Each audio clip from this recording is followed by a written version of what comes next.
WBSI result খুব তাড়াতাড়ি বা বেরিয়ে যাবে, জানি না ডেট কবে।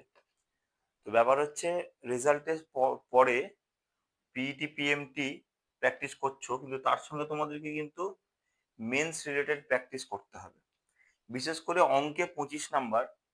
দেখো, 2022 সালে যে মেন্স হলো, 2022 সালে সেই মেন্সে কিন্তু 5টা অঙ্ক দিয়েছিল এবং 5টাই কিন্তু করতে হবে। এর আগে যেটা হয়েছে 2020 সালে যে মেন্সটা হয়েছে, 2019 সালের পরীক্ষাটা, 2019 সালে যে মেন্সটা হয়েছে, 2018 সালের পরীক্ষার, বা 2013 সালে এসআই এর মেন্স হয়েছিল, 2013 সালে, 13 সালেরটা বাদ দিলাম।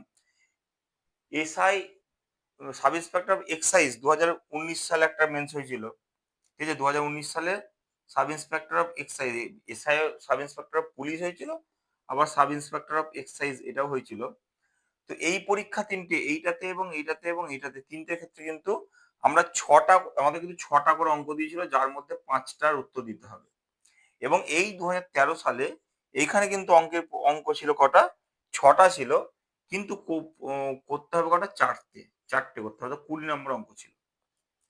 এই 13 সাল বাদ দিয়ে বাকিগুলো প্রত্যেকটাতে 25 নম্বর করে অঙ্ক, এবং এবারও 25 নম্বরের অঙ্ক আসবে। প্রত্যেকটি 5 নম্বর করে, 5 × 5, 5×5 25 নম্বর। এবং এই যে পরীক্ষাগুলো প্রত্যেকটা আমরা দেখেছি, 6টির মধ্যে যে কোনো 5টি, মানে একটি অঙ্ক কিন্তু এক্সট্রা ছিল, কিন্তু 2022 সালে সেটা ছিল না, এটা কিন্তু কমিয়ে দিয়েছে। অঙ্ক সহজ হোক বা কঠিন হোক, যেটাই হোক না কেন, অঙ্কের ক্ষেত্রে যেটা যেটা সমস্যা হয়ে দাঁড়াচ্ছে, সেটা হচ্ছে অঙ্ক কিন্তু হুম আমাদের কিন্তু ডেসক্রিপটিভ ওয়েতে করতে হবে। এবং কোন অঙ্কগুলো দিচ্ছে? অ্যারিথমেটিক অঙ্ক দিচ্ছে। আমি যদি প্রথমে একদম এই সবগুলো এক্সাম 2022, 20, 19, 13, 19-এর এক্সাইজ, এই যে মেন্স এর এক্সাম গুলো, যদি পুলিশ রিলেটেড পিআরবি থেকে যে পরীক্ষাগুলো সংগঠিত হয়েছে, তার যদি আমি মেন্স দেখি, মেন্সের যে অঙ্কগুলো দিচ্ছে প্রত্যেকটা কিন্তু আমাদের কি দিচ্ছে? আমাদের অ্যারিথমেটিক থেকে বা পাটিগণিত থেকে অঙ্ক দিচ্ছে, ঠিক আছে। এবারে এই যে পাটিগণিত, এই পাটিগণিতের কোন চ্যাপ্টার থেকে কতগুলো অঙ্ক এসছে এবং কোনটা কতটা ইম্পর্টেন্ট, সেটা আমি এখন দেখবো। এবং তার জন্য আমাদের কোন কোন চ্যাপ্টারে বেশি ফোকাস রাখতে হবে, সেটা আমি দেখবো। দেখো, সব থেকে বেশি যে অঙ্কটা আসছে লাভ ক্ষতি, প্রফিট অ্যান্ড লস। লাভ ক্ষতি অঙ্ক কিন্তু প্রত্যেকবার একটা করে এসছে। তার মানে 2022 সালের মেন্স 2022 সাল WPSI, ঠিক আছে। 2000 তোমার 20 সাল, 2020 সাল WPSI, 2019 সাল WPSI, 2019 সালে WPSI, 2013 সালের WPSI, 2013 সালে WPSI, এবং আরেকটা ঠিক পিআরবি পরীক্ষা নিয়েছিল 2019 সালের WB sub inspector of excise. এই পরীক্ষাতেও কিন্তু প্রত্যেকটাতে কিন্তু লাভ ক্ষতি আসছে। তো লাভ ক্ষতি বা প্রফিট আর লস, এটা তো ভেরি ভেরি ইম্পর্টেন্ট। এই চ্যাপ্টারটা কিন্তু তোমরা কিন্তু প্র্যাকটিস করবে। এই চ্যাপ্টারটা থেকে অঙ্ক আসার সম্ভাবনা আমরা প্রত্যেকবার দেখছি এটা করে আসছে, তো এটা করবে। এরপরে যদি দেখি সময় এবং কার্য, কার্য এবং সময় থেকে অঙ্ক, টাইম অ্যান্ড ওয়ার্ক বা সময় এবং কার্য থেকে, আমি এগুলো কোশ্চেন ধরে অ্যানালাইসিস করেছি। তাহলে সময় এবং কার্য, এখান থেকে কিন্তু অঙ্ক আমাদের এর প্রত্যেকটাতে এসছে 1, 2, 3, 4, 5টা পরীক্ষায় কোশ্চেন এসছে, অর্থাৎ 5টা পরীক্ষাতে এসছে। এর কিন্তু 4টে পরীক্ষায় কোশ্চেন এসছে। এর 5টাতেই পরীক্ষা এসছে, এর 4টেতে। কোন কোন সালে এসছে? আমরা সময় কার্য দেখলে 2020 সালে পেয়েছি, সময় কার্য 2013 সালে পেয়েছি, 2020-তে, 2013-তে, হ্যাঁ, 2019-এর যে এক্সাইজে, 2019 সালের এক্সাইজে, এক্সাইজ সাব ইন্সপেক্টর এক্সাইজে, এবং 2022-এও কিন্তু সময় কার্য পেয়েছি, ঠিক আছে। কারণ এরাও কিন্তু মোস্ট ইম্পর্টেন্ট চ্যাপ্টার, এই চ্যাপ্টারটাও কিন্তু আমাদের ভালো করে দেখতে হবে। আর কি এসেছে? আর এসেছে গড়। গড়ও কিন্তু আমরা অনেকগুলো পরীক্ষা দেখতে পেয়েছি, গড় বা অ্যাভারেজ। গড় বা অ্যাভারেজ, অ্যাভারেজ থেকেও কিন্তু অঙ্ক আমরা দেখেছি। কতগুলো এই ৫টার মধ্যে কটাতে? ৪টেতে দেখেছি। মানে এটাও কিন্তু ভালো মতো ইম্পোর্টেন্ট একটা চ্যাপ্টার। কিসে? ২০২০ মেন্সে পেয়েছি, ২০২০ মেন্সে পেয়েছি। তারপরে ২০১৯ মেন্সে পেয়েছি। ২০২২ মেন্সে দেখিনি। ২০১৩ মেন্সে দেখেছি গড়। ২০১৩ সালের যে মেন্স সেখানে গড় দেখেছি। আর কোথায় দেখেছি? ২০১৯ যে এক্সারসাইজ পরীক্ষা, ২০১৯ সালের এক্সারসাইজকে আমি দিয়ে লিখছি। এই পরীক্ষাতেও কিন্তু আমি এই গড়টা আমরা পেয়েছি। তার মানে গড়টাও ভালো মতো ইম্পর্টেন্ট একটা চ্যাপ্টার। ঠিক আছে? আর কি যে মিশ্রণ বা মিক্সচার, এই চ্যাপ্টারটা কিন্তু এই পরীক্ষাগুলোর মধ্যে ৩টে পরীক্ষায় আমাদের মিশ্রণটা কিন্তু এসেছে। অর্থাৎ এটাও কিন্তু ইম্পর্টেন্ট চ্যাপ্টার। ঠিক আছে? মিশ্রণ কোথায় কোথায় পেয়েছি? ২০১৯ সালে আমি ওগুলো অ্যানালাইসিস করে দেখেছি। ঠিক আছে? আর কোথায় পেয়েছি? ২০১৯ সালের যে এক্সাইজ, এটা পুলিশের, এটা ২০১৯ সালের এক্সাইজেও মিশ্রণ পেয়েছি এবং মিশ্রণ পেয়েছি ২০২২ সালের পরীক্ষায়। রিসেন্ট যে এর আগে যে পরীক্ষাটা হয়ে গেল সাব ইন্সপেক্টর, সেই তার মেন্সে মিশ্রণ থেকে অঙ্ক দেখছি। ঠিক আছে? এই কটা অঙ্ক আমরা দেখতে পাচ্ছি। চক্রবৃদ্ধি সুদের হ্রাস দেখেছি, চক্রবৃদ্ধি সুদ। এছাড়া এগুলো ছাড়া আমরা কি দেখেছি আর পাটিগণিত থেকে চ্যাপ্টার? এগুলো ছাড়া যে চ্যাপ্টার গুলো দেখেছি পেয়েছি সেটা হচ্ছে গিয়ে চক্রবৃদ্ধি। ঠিক আছে? সুদ থেকে, সরল সুদ এবং চক্রবৃদ্ধি সুদ থেকে কিন্তু পেয়েছি। সরল সুদও দেখতে হবে। সরল সুদের অঙ্ক আমাদের এসেছিল ২০২২ সালে এসছে, রিসেন্ট যে পরীক্ষাটা হয়ে গেছে। এখানে ২০২২ সালে একটা অঙ্ক এসছে যে একটি 4.5% হারে এত টাকা এবং এত পার্সেন্ট হারে এত টাকা হলে তাদের ডিফারেন্স ৬৩ টাকা না কত বলেছে, এরকম একটা সরল সুদের অঙ্ক আমার চ্যানেলে করে দেওয়া আছে অঙ্কটা। সরল সুদ থেকে অঙ্ক দেখেছি। চক্রবৃদ্ধি সুদ থেকে অঙ্ক এসেছে। চ্যাপ্টার গুলো ভালো করে করতে হবে। চক্রবৃদ্ধি সুদ যদি বৃদ্ধি হতে পারে বা হ্রাস হতে পারে, শুধু সুদ হবে তা নয়, এমন হতে পারে যে কোনো একটি যে শহরে প্রত্যেক এই ২০১০ সালের ভোটার সংখ্যা এত ছিল এবং প্রত্যেক বছর চক্রবৃদ্ধি হার 10% হারে যদি ভোটার সংখ্যা কমতে থাকে, তাহলে ৩ বছর পর সেই শহরে ভোটার সংখ্যা কত হবে? হ্রাস হতে পারে। একটি গাছের উচ্চতা প্রত্যেক বছর এত পার্সেন্ট হারে বাড়ে। ঠিক আছে? তো ৩ বছর পর তার উচ্চতা বৃদ্ধি পেয়ে কত হবে? এগুলো চক্রবৃদ্ধি বা চক্রবৃদ্ধি হ্রাস বা চক্রবৃদ্ধি বৃদ্ধি, এগুলো আমাদের হতে পারে চক্রবৃদ্ধি। চক্রবৃদ্ধি সুদ পরীক্ষা কোনটাতে পেয়েছিলাম চক্রবৃদ্ধি? চক্রবৃদ্ধি এসেছিল এসআই মেন্স ২০১৩ সালে চক্রবৃদ্ধি এসেছিল, আবার এসআই মেন্স ২০২০ সালে চক্রবৃদ্ধি এসেছিল। তাহলে ডব্লিউবিপিএসআই ২০১৩ আর ২০ এই দুটোতে কিন্তু চক্রবৃদ্ধি এসেছিল। এসআই পুলিশের কিন্তু কথা বলছি। আর এসেছিল কি? আচ্ছা, হয়ে গেল। আর আমরা করবো অনুপাত সমানুপাত, এটাও ভালো ইম্পর্টেন্ট, কিন্তু অনুপাত সমানুপাত দেখবে কিন্তু ইম্পর্টেন্ট চ্যাপ্টার। অনুপাত ও সমানুপাত অনেক ক্ষেত্রে কিন্তু অঙ্কগুলো মিশিয়ে দেয়। ঠিক আছে? লাভ ক্ষতির সঙ্গে অনুপাত মিশিয়ে দিলে এইভাবেও করে। অনুপাত সমানুপাত কত? ২০১৯ সালে এসেছে দেখতে পাচ্ছি। ২০১৯ সালের পুলিশে এসেছে। অনুপাত সমানুপাত ২০১৩ সালের পুলিশে এসেছে। এসআই পুলিশে এসেছে। অনুপাত সমানুপাত কিসে এসছে? এই দুটোতে অনুপাত সমানুপাত দেখতে পাচ্ছি অঙ্ক। হ্যাঁ, এই দুটোতেই কিন্তু অনুপাত সমানুপাতের অঙ্ক কিন্তু এসেছে। এটাও ইম্পর্টেন্ট চ্যাপ্টার। ঠিক আছে? আর কি এসেছে? মিশ্রণ থেকে অঙ্ক এসেছে। মিশ্রণ তো বলে দিলাম এখানে। ঠিক আছে? আর শতকরা থেকে এসেছে, শতকরাও করতে হবে। শতকরাও তোমাদের করতে হবে চ্যাপ্টার। শতকরা ডেসক্রিপটিভ প্র্যাকটিস করতে হবে। আর করতে হবে কি?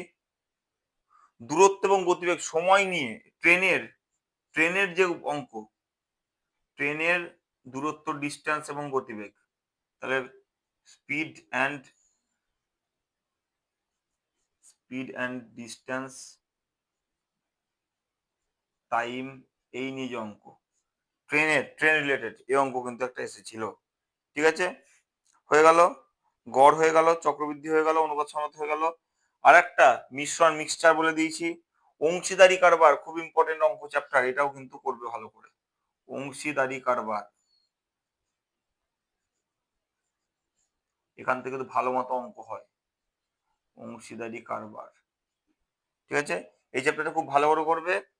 আর সেরকম সময় কার্য বলে দিয়েছি, সরল সূত্র বলে দিয়েছি, মিশ্রণ, এই কয়েকটা চ্যাপ্টার কিন্তু খুব ভালো করে প্র্যাকটিস করবে। বিশেষ করে লাভ ক্ষতি, সময় কার্য, গড়, মিশ্রণ, অংশীদারিকা এবং অনুপাত সমানুপাত, চক্রবৃদ্ধি, সরল সূত্রটা করবে এবং শতকরা করবে। এই কয়েকটা চ্যাপ্টার কিন্তু খুব ইম্পর্টেন্ট চ্যাপ্টার। ঠিক আছে, দরকার হলে স্ক্রিনশট মেরে নাও, খুব ইম্পর্টেন্ট চ্যাপ্টার।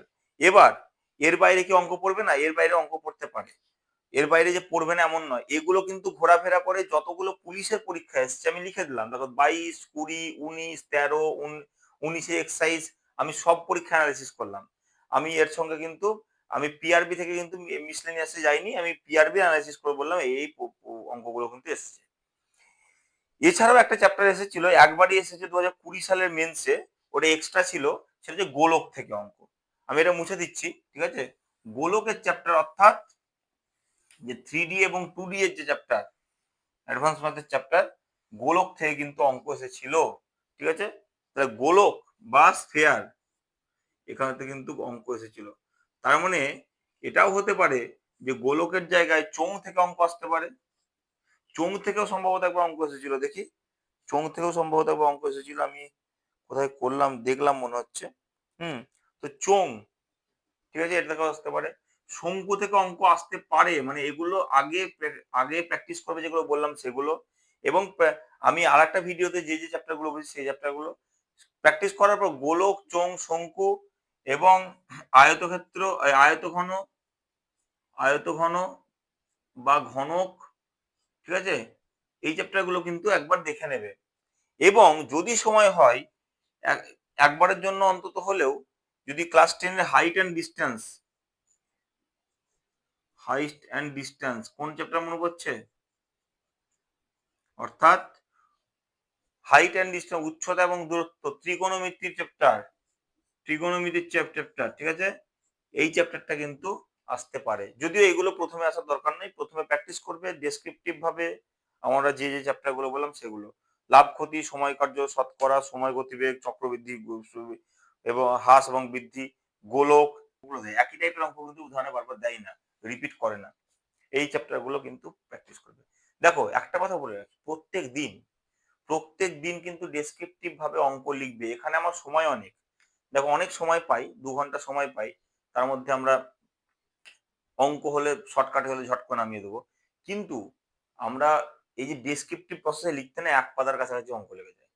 যেমন গতবার একটা অঙ্ক ছিল 22 সালে, যে অঙ্কিত দ্রব্যের উৎপাদন ব্যয়, তার জন্য কাঁচামাল লাগে তার মূল্যের 3 গুণ, কাঁচামালের দাম 5:12 অনুপাতে বৃদ্ধি পেল, মজুরি 3:5 অনুপাতে বৃদ্ধি পেল, ওই দ্রব্যের পূর্বের উৎপাদন ব্যয় ছিল 810 টাকা, এখন এই দ্রব্যটি কত টাকা বিক্রি হলে 25% লাভ হবে। কেটে কেটে করতে হবে, প্রথমে লিখতে হবে কাঁচামালের কত, উৎপাদন ব্যয় কত, হ্যাঁ, দ্রব্যের উৎপাদন কস্ট কত, তো কাঁচামালের দাম কত অনুপাতে, এই 5:12 অনুপাতে বাড়লে, হ্যাঁ, এখন কাঁচামাল কত, বাড়ার পর কত, মজুরি 3:5 অনুপাতে বাড়লে এখন মজুরি কত, বাড়ার পর কত, হ্যাঁ, পূর্বে উৎপাদন ব্যয় ছিল এত, এখন উৎপাদন ব্যয় দুটোকে যোগ করলে, যোগ করার পর এত বাড়লো, কতটা বাড়লো, এত টাকা বাড়লো, তারপর 25% লাভ পেতে হবে, তারপর 25% করতে হবে, ফলে একটা পাতার কাছাকাছি কিন্তু লেগে যাবে। এই যে লেখার যে সময়টা লাগবে না, তাতে কিন্তু আমাদের সময়টা খেয়ে নেবে। তাই প্র্যাকটিস না করলে কিন্তু হবে না। ক্লিয়ার করতে হবে প্রত্যেকটা চ্যাপ্টার এবং করতে হবে। আমি যে যে চ্যাপ্টার গুলো বলে দিলাম সেই চ্যাপ্টারের অঙ্কগুলো প্রথমত ভালো করে প্র্যাকটিস করবে, প্রত্যেক দিন প্র্যাকটিস করবে। একটা করে ধরো মিশ্রণ ধরলে প্র্যাকটিস করলে, হ্যাঁ, কিছু কিছু অঙ্ক দেখে নিলে, দু একটা অঙ্ক নিজের মন মতো করলে, হ্যাঁ, পারলে প্রিভিয়াস ইয়ার ঘেঁটে নিলে একটু। যদি যদি তুমি বলো, তোমরা বলো কমেন্টে আমাকে জানাবে, আমি কিন্তু প্রিভিয়াস ইয়ার গুলো প্রত্যেকটা সলভ করে দেবো। এবং আমি আমি ভেবে রেখেছি যে প্রত্যেকদিন একটা করে অঙ্ক আনবো। ডেসক্রিপটিভ অঙ্ক একটা করে অঙ্ক করলে অনেক সময় লেগে যায়, কারণ লিখে লিখে করতে হচ্ছে, 9 মিনিট 10 মিনিটের কাছাকাছি লেগে যাচ্ছে, প্লাস বোঝাতে হচ্ছে। যদি বলো প্রিভিয়াস ইয়ার গুলো আমি নিয়ে আসবো, সব অঙ্ক না হলে যে অঙ্কগুলো মনে হবে করানোর মতো সেগুলো আমি নিশ্চয়ই করাবো, হ্যাঁ, কিন্তু তোমরা কিন্তু প্র্যাকটিস করবে। এইখানে তো আর ধরো বাচ্চা ছেলে নয় যে আমি ধরে ধরে ধরে বোঝাচ্ছি, তোমরা নিজেরাই পারবে করতে, কারণ তোমরা এই অঙ্কগুলো এমনিতেই কিন্তু অলরেডি সলভ করে এসছো। তোমরা যখনই না এই প্রিলিটা পাস করবে একটা ভালো নম্বর নিয়ে, 130, 120 যাই পাও না কারণ 150, 160, সেই স্কোরটা যখন পেয়েছো মানে তোমরা অঙ্ক এমনিই পারো, কারণ ম্যাথ রিজনিং নিয়ে 100 নম্বর আছে। কিন্তু ওই যে ভালোভাবে মানে ডিটেলসে ডেসক্রিপটিভ ওয়েতে করা, এটা একটা বড় ব্যাপার কিন্তু। তার জন্য রেগুলার প্র্যাকটিস দরকার। এটা তো অঙ্কে গেল। রিজনিংটাকেও সেভাবে প্র্যাকটিস করবে। সিটিং অ্যারেঞ্জমেন্ট, হ্যাঁ? তারপরে তোমার পাজল এগুলো দিচ্ছে, গতবার দিয়েছে। একটা পাজল দিয়ে দিয়েছে, একটা মোটামুটি 10 নম্বর এখান থেকে পেয়ে যাচ্ছে। সিটিং অ্যারেঞ্জমেন্ট থেকে 10 নম্বর পেয়ে যাচ্ছ। এভাবে প্র্যাকটিস করবে। বাংলা, ইংরেজি তো বলেইছি। পিকে দে সরকারের বই থেকে কিন্তু প্রত্যেকদিন তোমরা রিপোর্ট রাইটিং, প্রেসি রাইটিং এগুলো করবে। খুব ভালো বই। আর এমনি নিউজ পেপার রিপোর্ট করতে পারো। নিউজ পেপার পড়তে পারো। সেখান থেকে স্টক কিন্তু ওয়ার্ড স্টক হবে। ভালো রকম, ভালো মতো। পড়লে একটা কনসেপ্ট বিল্ড হবে ভালোভাবে লেখার মতো। রেগুলার প্র্যাকটিস করতে হবে লেখাগুলো। বাংলা ইংরেজি দুটোই প্র্যাকটিস হবে। পিকেতে সরকার করলে বাংলা ইংরেজি দুটোই প্র্যাকটিস হবে। একটা করে লিখবে, খাতা করবে, লিখবে। হ্যাঁ, আর ডেসক্রিপটিভের জন্য তো আমি বলেই দিয়েছি যে 11, 9, 10 এর যে বই, 9, 10 এর যে ইতিহাস ভূগোলের বই, সেটাকে প্রথমে ভালো করে শেষ করো। ওটা ভালো করে শেষ করো। হিস্ট্রি খুব ভালো করে জোর দাও এবং 1756 সাল থেকে 1948 সাল, এই যে সময়কালটা খুব ভালো করে পড়ো। গান্ধী এরা, সুভাষ চন্দ্র বসু, এই সব জায়গাগুলো না খুব ভালো করে পড়ো। বিভিন্ন প্রস্তাব, তারপরে কংগ্রেস, জাতীয় কংগ্রেস গঠন, এই জায়গাগুলো খুব ভালো করে পড়ো। কিছু মিডিভিয়াল ইন্ডিয়া থেকে পড়ো, যেখান থেকে তোমার ওই ছোট ছোট টিকা সুফিবাদ, বৌদ্ধ ধর্ম, জৈন ধর্ম, হ্যাঁ, প্রাচীনে চলে গেলো হরপ্পা, মহেঞ্জোদারো, আমি বারবার করে বলে আসছি, এগুলো ভালো করে দেখো। তোমরা পড়ে এসছো, তোমাদের কনসেপ্ট আছে এসব সম্বন্ধে, তোমরা পারবে করতে। 9, 10 বইটাকে খুব ভালো করে শেষ করো। ভূগোলটাও তাই ভাবে করো। পলিটিক্যাল সায়েন্সের বেসিক জিনিস, পলিটিক্যাল সায়েন্স কিন্তু দিয়েছিল 19 সালেও দিয়েছিল, বড় একটা কোশ্চেন 10 নম্বর দিয়েছিল। বেসিক জিনিস, কারেন্ট টপিক গুলো ভালো করে দেখো। ঠিক আছে, আমি এগুলো সম্বন্ধে বলে এসছি, কারো সমস্যা হলে বলে। আর মাঠ, সঙ্গে সঙ্গে মাঠ প্র্যাকটিস করতে থাকো। কিন্তু তোমার যে স্কোরই থাকুক, কাট আপ আমি হয়তো ভুল বলেছি বা ভুল, কেউ কখনোই একটা 100% কাট আপ বলবে না। আমি একটা অ্যানালাইসিস করে বলেছি 125 থাকলে তোমরা প্রিপারেশন নাও। ইউআর যারা, হুম, যারা ক্যাটাগরি আছো 2 নম্বর 3 নম্বর কমিয়ে নাও। এসসি তারা 120-তে যাও। কিন্তু তার মানে এই নয় যে 20-র নিচে পেলাম মানে প্র্যাকটিস করলাম না। আরে তুমি ডেসক্রিপটিভ পড়লেও তো তোমার প্রিপারেশন হচ্ছে। কিছুদিন পরেই তো তোমার আবার ডব্লিউপি এক্সাম। হুম, তো কনস্টেবলের একটাই পরীক্ষা। এবার রেলের পরীক্ষা বেরোচ্ছে। যাই হোক না কেন, ডেসক্রিপটিভ পড়লে তো তোমার লস কিছু হচ্ছে না। প্রিপারেশন তো নিতে থাকবে তুমি আস্তে আস্তে। ঠিক আছে, তো যাই হোক, আমি অঙ্কে আসছি। অঙ্কের এই চ্যাপ্টার যেগুলো বললাম বিশেষ করে মিশ্রণ, লাভ ক্ষতি, সময় কার্য, চক্রবৃদ্ধি, সুদ, গড়, ঠিক আছে, তারপরে অনুপাত সমানুপাত, দূরত্ব, সময় দূরত্ব, হ্যাঁ, তারপর অংশীদারি কারবার, মিশ্রণ, তারপরে শতকরা, এই চ্যাপ্টার গুলো খুব ভালো করে, খুব খুব খুব ভালো করে প্র্যাকটিস করে যাও। দেখবে মোটামুটি তুমি অঙ্ক দেখবে করতে পারছো। কমনের তো ব্যাপার নেই, এ তো আর ধরো সেই নয় যে কমন স্যার কমন চলে আসবে, কমন বলে কিছু হয় না। তবে চ্যাপ্টার গুলো করে গেলে, একটা মিশ্রণের অঙ্ক করলে তুমি মিশ্রণের সব অঙ্কই করতে পারবে এই প্রসেসে। চোর ধরার অঙ্ক, ঠিক আছে, তো চোর ধরার অঙ্ক, যেমন একটা অঙ্ক দিয়েছিল, এটা মনে হয় 2020 সালে, যে এরকম যে একটা চোরকে একটা ওয়াচম্যান বা পুলিশ দেখলো 200 মিটার দূর থেকে। সে দৌড়তে শুরু করলো। তার যে ওয়াচম্যান, তার গতিবেগ হচ্ছে 12 কিমি/ঘন্টা, আর যে চোরের গতিবেগ 10 কিমি/ঘন্টা। তাহলে কত কত দূরত্ব যাওয়ার পর সে তাকে ধরবে। ঠিক আছে, এই অঙ্কগুলো এই অঙ্কগুলো তুমি করতে পারবে। এতে কি কি অ্যাপ্লাই হবে? হ্যাঁ, গতিবেগ বার করতে হবে মিটার পার সেকেন্ডে। ঠিক আছে, তাহলে তারা কত সময় পর ধরলো দেখে নিলে, কারণ সে 200 মিটার এগিয়ে ছিল। ঠিক আছে, যদি সমস্যা হয় আমাকে আমাকে বলবে। আমি অঙ্কগুলো কিন্তু প্রত্যেকটা, আমি দরকার হলে আমার যেগুলো মনে হবে যে হ্যাঁ এই অঙ্কগুলো ভালো, সেগুলো, বা তোমরা অঙ্ক আমাকে জানিয়ে দেবে যে এই অঙ্কগুলো স্যার করে দিলে আমি করার চেষ্টা করবো। ঠিক আছে, আমার অঙ্ক আসবে ডেসক্রিপটিভ। আমি এসআই নিয়ে ভালো মতো অঙ্ক দেওয়ার চেষ্টা করব। তার সঙ্গে কনস্টেবলের, রেলের অঙ্ক করার চেষ্টা করব। ঠিক আছে, কিন্তু প্রিপারেশন নিতে থাকো, কন্টিনিউ প্রিপারেশন নিতে থাকো, হয়ে যাবে। চ্যাপ্টার গুলো ধরে ধরে করো, হয়ে যাবে। আর পাটিগণিতের পাশাপাশি ওই 3D 2D, গোলক, চোঙ, শঙ্কু, হ্যাঁ, লম্ববৃত্তাকার শঙ্কু যেটা, এই চোঙ যেটা, তারপরে তোমার আর কি আছে, যেমন ধরো আয়ত ঘন, ঘনক, ঠিক আছে, এইসব চ্যাপ্টার গুলো দেখো ভালো করে।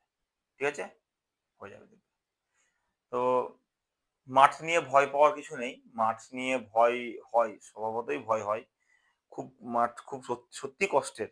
ঠিক আছে, যারা রেগুলার খেলাধুলার মধ্যে নেই তাদের সত্যিই খুব কষ্ট হয়, কিন্তু পাস করে যাবে। 800 মিটার এমন বিরাট কিছু কঠিন, মানে সেই লেভেলে যদি তোমার মোটিভেশন থাকে, সেই লেভেলে যদি তোমার যদি ডেডিকেশন থাকে, তুমি যদি প্রিপারেশন নিতে পারো এবং যদি মনে করতে পারো যে আমাকে পাস করতেই হবে, মাঠ কিন্তু পাস করবে। রেগুলার মাঠটা কিন্তু যাও, প্র্যাকটিস করতেই হবে। প্র্যাকটিস ছাড়া অসম্ভব। প্র্যাকটিস করতে হবে এবং তোমাকে কিন্তু সেই এফোর্ট দিতে হবে ভালো রকম। ঠিক আছে? দেখো তোমার ইমপ্রুভমেন্ট হবে। ঠিক আছে? আমি যে কথাগুলো বিভিন্ন ভিডিওতে বলেছি, সেই সেই প্রসেস অনুযায়ী চলো। মাইন্ডকে খুব শক্ত রাখো। একদম মোটিভেটেড থাকো। মনে করো যে আমাকে পারতেই হবে। দেখো হয়ে যাবে। ঠিক আছে? কোনো চিন্তা করো না। আর যদি কোনো কিছু প্রশ্ন তোমাদের জানার থাকে আমাকে জানাও। আর ভালো লাগলে চ্যানেলটাকে সাবস্ক্রাইব করো। ঠিক আছে? লাইক করো। কোনো রকম অসুবিধা থাকলে সেটা আমার কমেন্টে আমাকে জানাও। আমি সেগুলো করার চেষ্টা করব। ঠিক আছে? ধন্যবাদ।